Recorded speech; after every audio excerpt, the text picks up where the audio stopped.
landed safely somewhere. Weird. Anything else?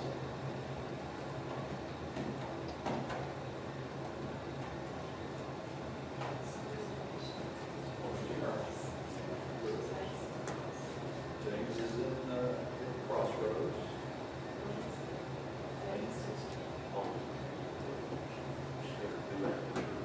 Glenn said that Simon had a bad night last night because the girls cried all night because the storm came and they went to the home. So then she was up full lot. And her goal, Yeah. Good to have goals. I just thought when you told me that, I said, well, good luck with that. Good luck with that. Good morning. There's all. Yeah. That's Cheryl. See, but come on.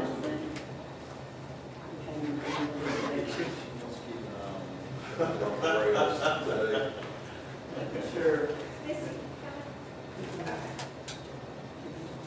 All right, so let's open with a word of prayer. Father, we give you thanks for this beautiful day. Thankful for the ability, the privilege that we have to meet here, study your word. I ask that you turn all of our attentions to what you have to say. Lift up these folks that we mentioned. Continue with Greg Kelly and his progress, and we ask that you continue to set your love and your grace on the Finley family.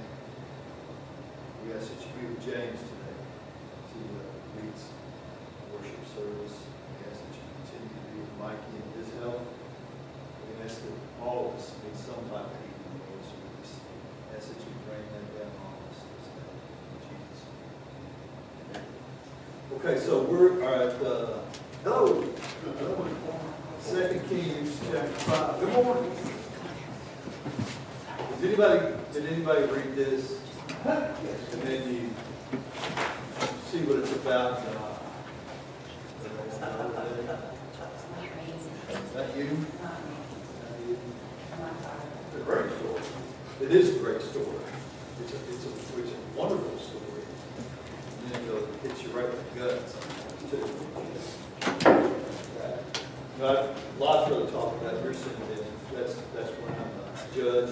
Just talk about mine, then I become a defense attorney. So it's just a different kind of thing. Somebody like to read the first 5 verses of 2 Kings, chapter 5.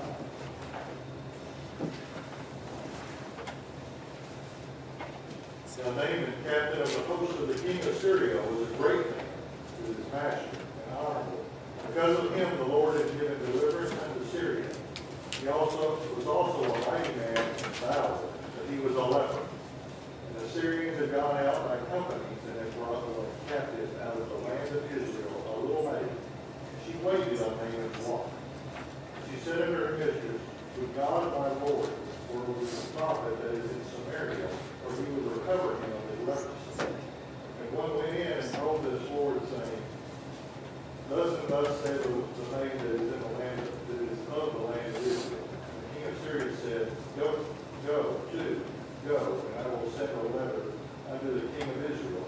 And he departed and took with him 10 talents of silver and 6,000 pieces of gold and 10 changes of raiment. Thank you. 2 Kings chapter 5. We just read verses 1 through 5. So, one of the things that I like to do is when we start studying this is identify the characters.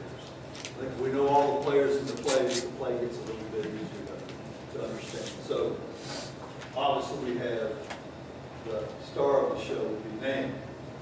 Naaman, what are the characteristics that Chris just read that we know about him? Man of valor. Yeah. Had the king's ear. Had the king's ear. And sometimes the disease like Right. We don't know to the extent that was. He could have had a rash.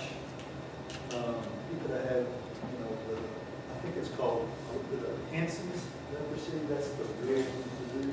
Yeah, that's the back in the day, there's, I mean, it'll be terrible now too, but at least You can cure it, man. we can cure that. Yeah. And I would think that would be one of the lesser ones. If you were still actively participating in war, I would think that you had not lost feeling in your hands and your feet. Which would be one of the, Depends on what stage it's at. right. I didn't know that you carried that. You can carry that for a decade before it showed effects. Yeah, I didn't know. Huh? I saw that too, yeah. Armadillos who are making their way into our state. I see them dead on the road all the time. They're carriers. Pulled out of my pond 2 weeks. What's that? Pulled the dead one out of my pond 2 weeks. Yeah. Yeah, I saw that. Yeah. So he was commander of Great Army, highly regarded by his master, mighty man of valor, he had leprosy. He was really, I mean, he can't lie because he was really good or they wouldn't have messed with somebody that had a disease like that. His boss thought, well, you had employees, you had people working underneath you, you want them to help. They're good. Oh, wow, Just that didn't come out right. Just be honest. That didn't come out right That at didn't all. come out good at all. No. But, you know what I'm saying, they weren't just pumping him up and telling him how good a guy he was. He was worth whatever his boss was getting ready to step in to do. What did he do? He steps in and he, well, I'm getting ahead of myself. Who else is in this story? An unnamed girl. Unnamed girl. What do we know about her? She's a prisoner of war. What else do we know about her? It doesn't say her age. Apparently she was a caring girl and not spiteful. She cared on about But wouldn't they call her a woman? Yes. I think girl makes her young. Yeah. But what does that tell us Just my about? assumption. What does that tell us about?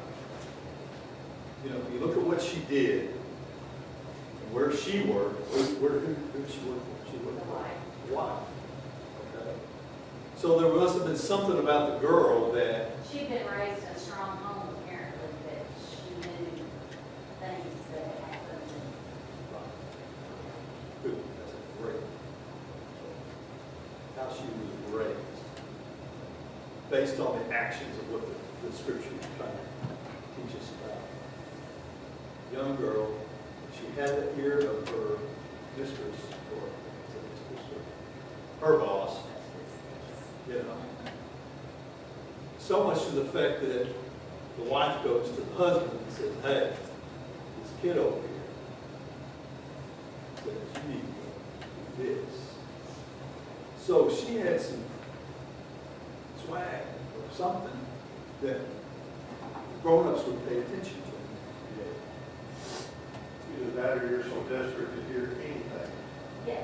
True that too. Because you've seen people, I'll give you a simple example. There's guys that don't have any hair on their head that do unbelievable things to try to grow hair. Pay all kinds of money. I have a Huh? I had a funny story about hair plugs. There's a guy in jail I used to, he was so mad because they wouldn't let him do the thing while he was in jail. He spent like $2,000 on his whatever, I'm going, and you're in jail, they ain't gonna do your hair. It's just, you know, stop. But you're right. Ma'am had to get dressed every morning, look in the mirror, and, you know, do this. And if you're his wife, and you got this on you, I mean, you know, they didn't know enough about how contagious this stuff was, you know? So there's a whole thing going on here with him. Yeah, he's this great guy. Yeah, he's a good employee. Yeah, he's a man of valor. He's got this stuff to him too. So, getting back to the girl, I want to read you something what Worsby said in his study guide that I think is very, very important. The girl was a slave, but because she trusted God of Israel, she was free. Even more, she was a humble witness to her mistress. Her words were so convincing that the woman told her husband, and in turn he informed the king. Never underestimate the power of a simple witness. For God can take words from the lips of a child and carry them to the ears of a king. Okay. You know, just the simple conversations that we have with people at work, or people who stand in line at the grocery line, just anybody. I think I don't understand the power that God has put me in this place. God has put this little girl in this place for this moment. There is this, God is in charge of this. If you back up there, what was read earlier, something that I just slipped by me the first time.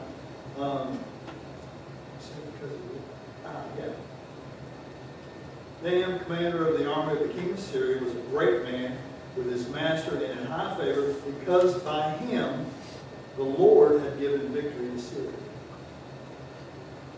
This would bring up another interesting thing.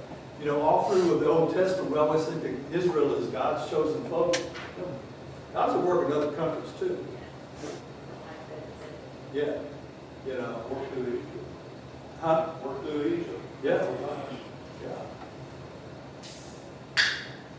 So, who's the other player? Got one more. King of Israel. King of Israel. Who is that? Jehoram. Yes. All right. So why through all this thing they call him King of Israel and not use his name? Because if you were looking, you had to go back to chapter 3 and figure out who he was. You know who his dad was? Ahab. Okay. We all know. Yeah, Ahab and Jezebel, so not about upbringing. But also, if you can, turn back to chapter 3, verse 1 there real quick.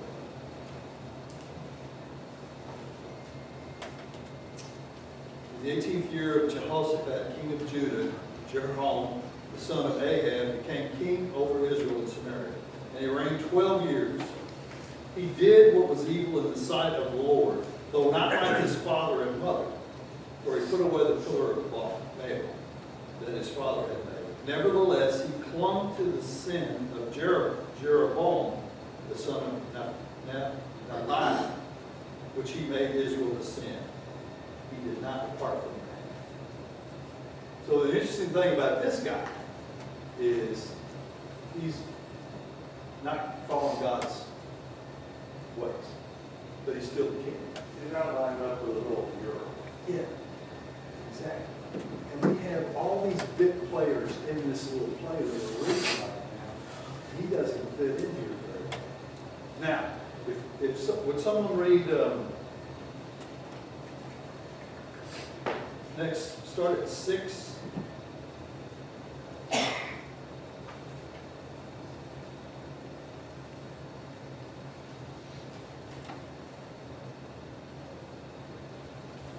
Just read 6. Somebody read 6, please. 5:6. Yes, ma'am.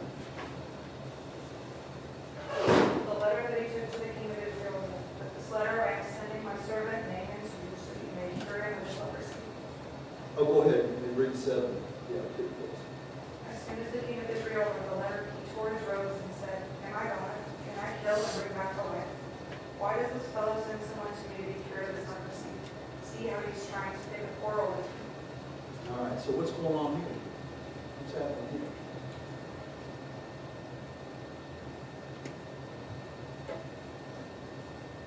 I think the king of Syria is giving him an undoable task to make it start a fight or something. He doesn't know what's going on. He doesn't know what's going on. Remember, these guys just had a run at it, took some prisoners, so I mean, it's like, is this guy? He carries his robe, so he's in anguish. Man, if I don't cure this guy, this don't happen. They're coming back. You know, he's trying to keep the peace. But what does it say about the character of the king? And it goes back to what we just found out about his lineage, who his parents were, and that he was not following God's way. It doesn't even sound like he knows who Elisha is. Because, I mean, if he was in tune with what was going on, he would have saw that letter and go, somebody call Elisha to take care of this. That's what. How much king is? Yes. Yeah.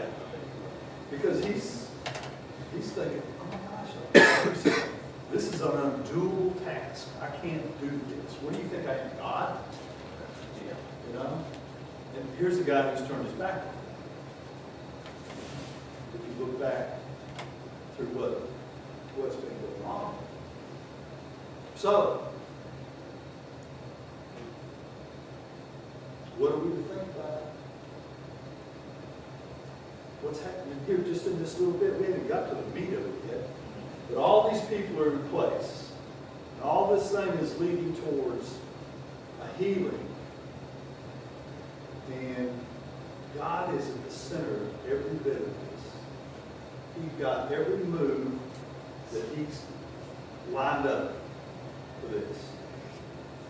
Okay, so let's jump into the meat of it. Somebody read 8 and 9. When Elisha, the man of God, heard that the king of Israel had torn his clothes, he sent to the king, saying, Why have you torn your clothes? Let him come now to me, that he may know that there is a prophet in Israel. So Naaman came with his horses and chariots, and stood at the door of Elisha's house. Go ahead, read 10. And Elisha sent messengers to him, saying, Go and wash in the Jordan 7 times, and your flesh shall be restored, and you shall be clean. Stage is set. Here's what you got to do. Now, what is Naaman thinking? What's going on through his head before we read any of this stuff? He's in a foreign country. In fact, let's back up. What about Elisha with this? How did he hear about this? I guess it's the murmurs in the town. You have a great man of valor ride in, chariots, horses. They had been there already. Obviously, they were marauding. When Syria marauded, that's a word, marauded. They came in there and took some people. So when they came, I guess that word spreads pretty quick in a small town. And Elisha goes, we'll send him here. Obviously, you would send him here. You don't think it could have been a God just told? Could be. He is the prophet. He is the prophet. Good point. But when Elisha, the man of God, heard, did it come? Yeah. Let's say where he heard it from. How do you know he heard it all? So he showed him the gold. So Naaman came and stood at the door of Elisha's house. And Elisha sent a messenger. That's it. That's it. He had to know. He didn't even stick his head out for it. So if Naaman comes up and he hears all the chariots, and he sends out a messenger, and Naaman's going, what? I bought some gold and silver and changed clothes. You know? What did I thought? Yeah. Yeah. Which brings me to another one. When we talk to people, if you talk to people, and you talk to them about your Christianity, one of the biggest things that I hear is, well, what do I got to do? And that's just an open door. You ain't got nothing. Well, don't I have to? And it's the mentality of, okay, yeah, I'd like to hear about this. Well, how much does it cost? What do I need to do? And I think there was a lot of prideful people who have not come to Christ yet because they want to give something. They think they have to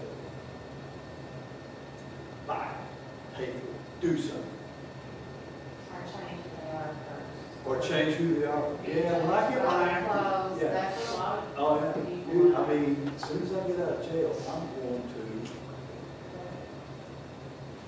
as soon as I get sober, I'm going to, what? No, bust out just as I am right now. Or you can just share your faith and say, listen, let me tell you about grace.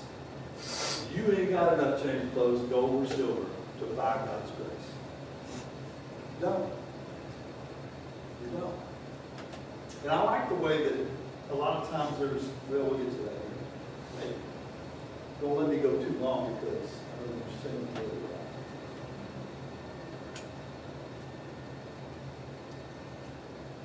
So it comes out, let me read 11. No, 10. And Elisha sent a message to him saying, go and wash in the Jordan 7 times, and your flesh will be restored. You shall be clean. There's a directive. There's what you do. But Nahum was angry and went away, saying, behold, I thought he would surely come out to me and stand and call upon the name of the Lord his God, and wave his hand over the place and cure the leper. That made me think it had just started. Put his hand over the plates, like he had just, it just Yeah, hadn't progressed yet. yeah. Maybe so. Yeah. No proof of that. No. So why is he disappointed? Why is Nahum disappointed? Why is, no, it's not He thought disappointed. he'd get more out of it. He Right. thought he would be more Like aware. all the other miracles that happened. Yeah. In verse 12, it says he went away in rage. Instead of floundering around and let him on. Yeah, I mean, you know anything, that's the lamest thing I ever heard of. Go down to the Jordan for 7 times. I wanted you to touch me and be healed. Look at some of the other rivers he had passed before that Yeah. may have been cleaner. Were They were prettier. Yeah. Clean, They were pretty. prettier. Yes. Yes, to the bottom. Yeah. And this is the way he has lived his life.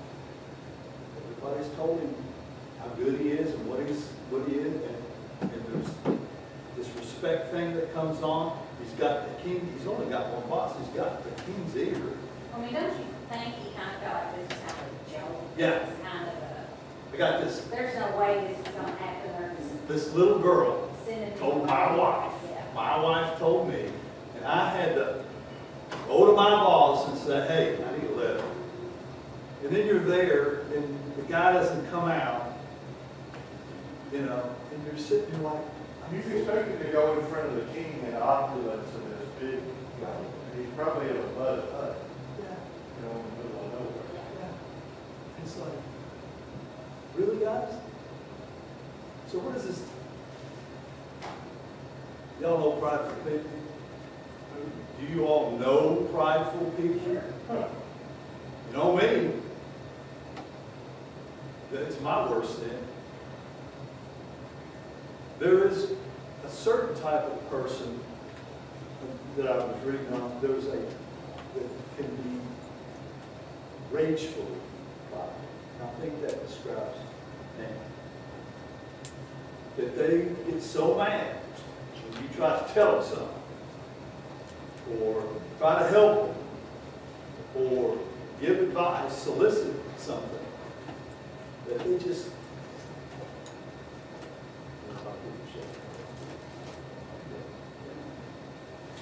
And we do. Something else, I don't know how far he traveled, how long he journeyed. I wondered that too. But I'm sure it's a pretty good ways.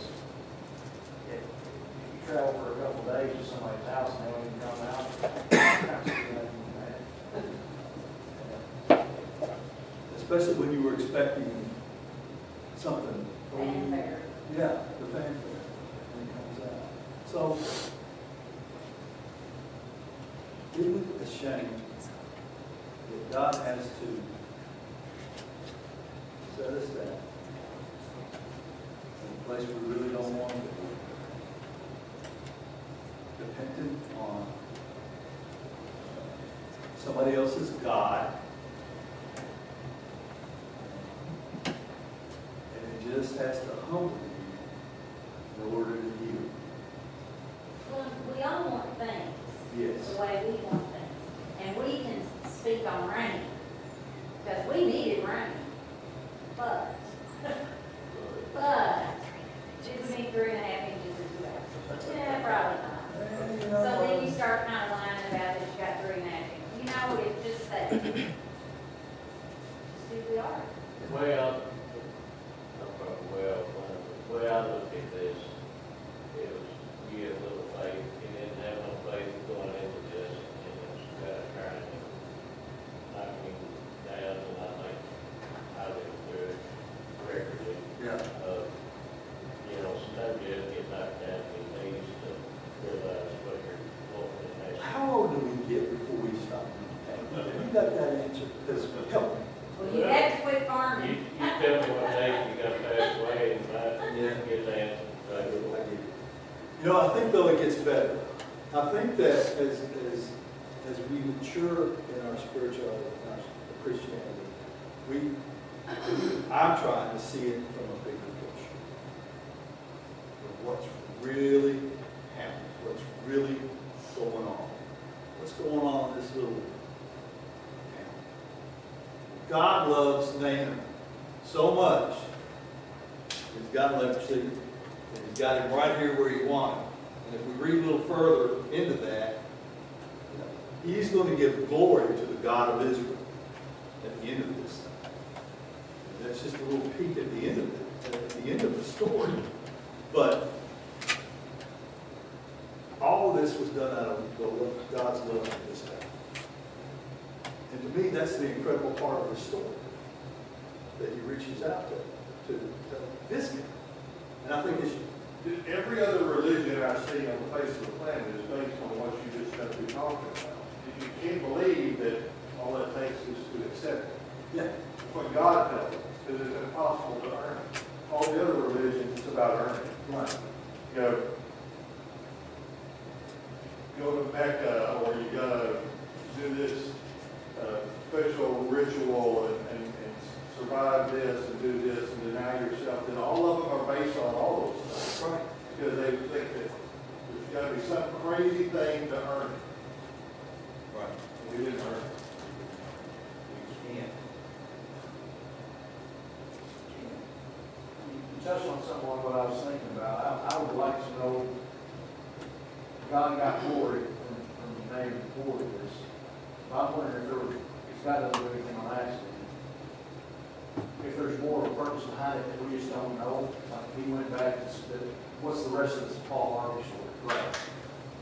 I'm sure there is one. I don't know why we look into it. I think there is. And I think, if I'm right, and I didn't read it, but somewhere down the line, his king, as they go to their synagogue or something, if I'm thinking correctly, and he says, and he ends up going in there, but he's allowed to keep his own rules. I haven't researched that, but I think there was Naaman asked of Elijah that he would recognize the one true God, that he would have to go in with his master. That's what it his was. false God.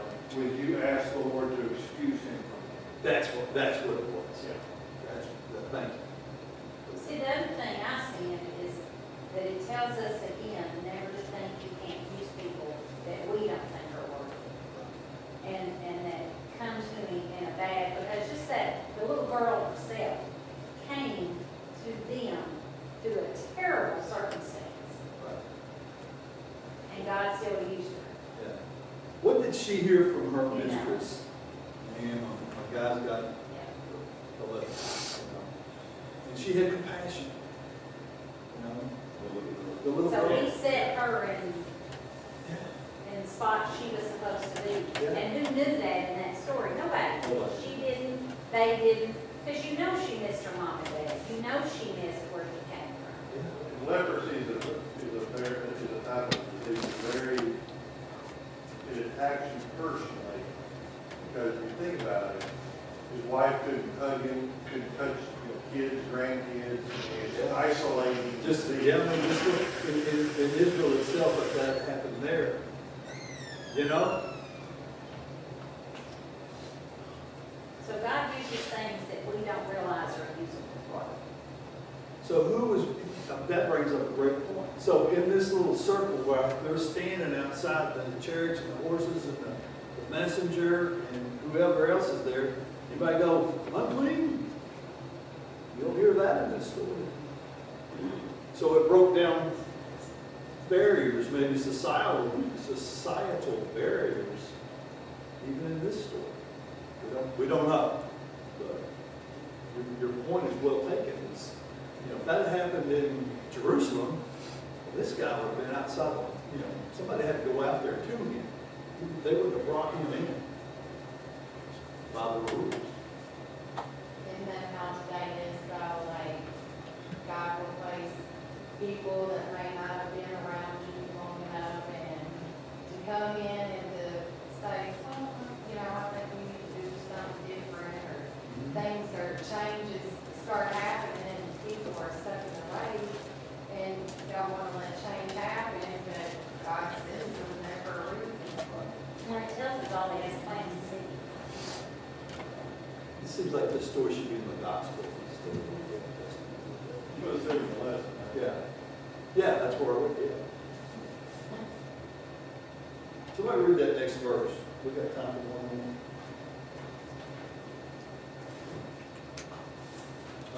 12. Well, we touched on 12. Read 13.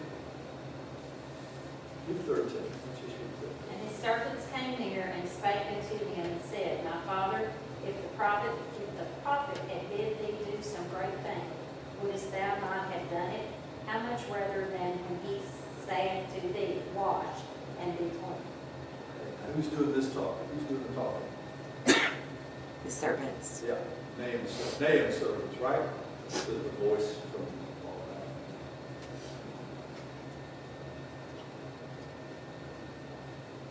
What's happening here? Naaman left in a rage. They're trying to tell him that he's right. Well, and how do they? All right, ladies, please. How do they appeal to this? He had told you to slay 5 armies, you'd have started right then. Right. Or whatever the task is. Even this wasn't good enough. Really? It was easy, just do it. Yeah, it was so easy for him just to follow the directions. Somebody just busted me back there for, it was you. It was me. Yeah, follow the directions. I like on the bottom of page 162, it says we must give Naaman credit for at least being teachable and he listened to his subordinates.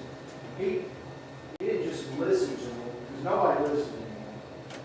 He listened to him when he was in a rage.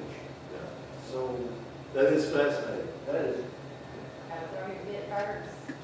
Because when you're in a rage, you shut down. You shut I'm down. gonna listen. More. Yeah, you shut down.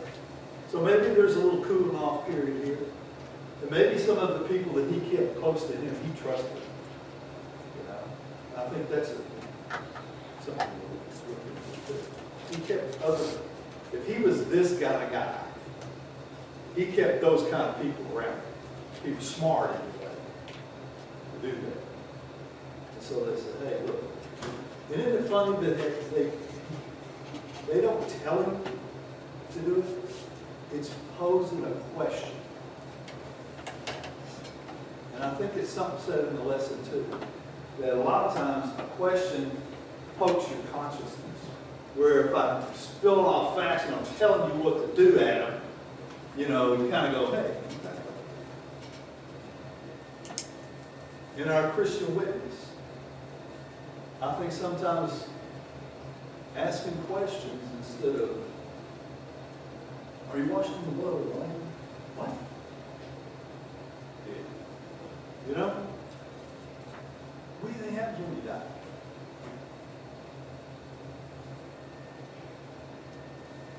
Are you worried about it? You know? Could I talk to you about how I get through these things? You're talking to somebody that's struggling. I think questions sometimes is a doorway to some real good communication. It puts people thinking instead of putting up a wall. Most of them. Not 100%, I'm sure, but most of them. What else we got? One of the things that always strikes me, and I don't know whether it just put it in my mind, that his flesh returned to that of a little child. Naaman's skin would not be like a little child, even before he had lepers. He was a hard guy, He right? went in war, and he would be scarred up and beat up, and he's been through it. Isn't that just like how God does things sometimes? Restoration is restoration. And it's not, he doesn't halfway. I don't know, when I was reading that part, it reminded me of when Jesus was in the boat with the disciples. And I didn't know this for a long time. But when he calmed the seas, there wasn't a ripple. There wasn't a... There's no mistake. There was no mistaking. And I think in this part, when God heals him, there's no mistaking this. You know, not only did he cure him, he brought him back to stage one of his life. You know, that's I found that fascinating. I mean, did he look at that and go, "Wow, it's like baby steps. It's like a new birth. It's like new birth. It's like brand new." You know, and that's how God does things. I think that he moved mighty in this thing. There was a whole lot of people. You know, it wasn't like, who was the guy that Jesus healed and took him outside the city? Remember that? Where he removed him from, because he couldn't speak and he couldn't hear. I wish I would pay attention. Somebody he took away from the crowd to do that. This is not this type of healing. There's a whole lot of people that participate in this for some reason. I don't know all the reasons. I understand Iris' daughter, he ran everybody out. Right. You know, where he told them to be quiet, he didn't want to be. Right. This, no. But sometimes healing may not ever physically happen, but it's your attitude in the midst of what you're going through and him changing you. Because just like with my blood sugar's been running 600 and I can't barely stay right out even eat at the same time, the doctor says, well, we're gonna up you to 500 unit insulin, which now you may go into a coma. You have to pay attention. You know, when they start that, and I'm like, you don't want to swim coming, you're either high, you're low, you're all over the place. And it's just the attitude in the midst of what you're going through, because I have been through, in 6 years, more than one person can take. And my attitude from 6 years ago to today has changed. Because I know when my healing is not here, it is definitely going to be there when I go back and do it. And I think there's people around you that, hey, why don't you speak like you do? I've heard. Just like, And I tried it. I've done it all. just like in Maine. And God puts those folks, you know. So you're right. Keep praying for this thinking kid. He's going to be dead in 2 to 5 minutes. He's going to die. A strapping young man weighs 110 pounds. Unless there's a miracle, he's not going to see Christmas. And you got to think, okay, how come now? Why not pray? There's a couple stories in the Bible I think of, you know, when they had the guys have these chariots that, iron chariots couldn't be defeated, no way. Yeah. God made mud, and then when preachers get ready to go through it the next couple of weeks, but Paul's on the ship, so we shouldn't sail. And all the sailors, oh yeah, no, it's perfect, we're gonna go. It's, not really things we cannot pursue. Well, I think that's a good place to stop. Well, that's all there is. Yeah, it's a great place to stop. But I appreciate your attention and your questions and everything. So, Adam, would you dismiss us, please? Well, we thank you for this lesson. Thank you for Mike and doing this teaching. We had a lot of prayer requests today. We asked you to work in each and every case. And, each and every one, and we have faith in you, Lord, to take care of us. Be with us as we go forward and help us to